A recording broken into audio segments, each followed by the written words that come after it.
বৈষম্য বিরোধী ছাত্র আন্দোলনের ডাকে সারা দেশে চলছে কমপ্লিট শাটডাউন। চলমান কোটা আন্দোলনে শিক্ষার্থীদের ওপর ছাত্রলীগের হামলা, দেশের বিভিন্ন জায়গায় হত্যাকাণ্ডের ঘটনা চলছে এই শাটডাউন।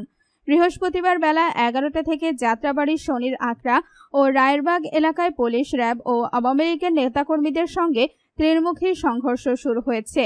জানা যায়, বৃহস্পতিবার সকাল থেকেই সড়কে অবস্থান নেয় পুলিশ ও আওয়ামী লীগের বিভিন্ন অঙ্গ সংগঠনের নেতাকর্মীরা। এ সময় যাত্রাবাড়ি থানার সামনে দুই যুবকের পায়ে গুলি করে র্যাব। বেলা 11টা বাজতেই নেমে আসে সাধারণ শিক্ষার্থী, স্থানীয় এলাকার জনগণ। এ সময় আন্দোলনকারীরা সড়কে অবস্থান নিতে গেলে টিয়ার গ্যাস ও সাউন্ড গ্রেনেড ছুড়তে থাকে পুলিশ। আন্দোলনকারীরা পিছু না হটে ইটপাটকেল ছুড়তে থাকে।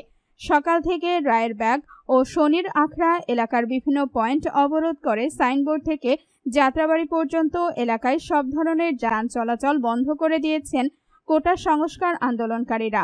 মধ্যরাত থেকে শনির আখড়া এলাকায় বিক্ষোভকারীদের সঙ্গে পুলিশের সংঘর্ষ হয়েছে। মেয়র হানিফ ফ্লাইওভারের টোল প্লাজায় গতরাতের অগ্নিকাণ্ডের পর থেকে যাত্রাবাড়ি অংশে যান চলাচল বন্ধ রয়েছে।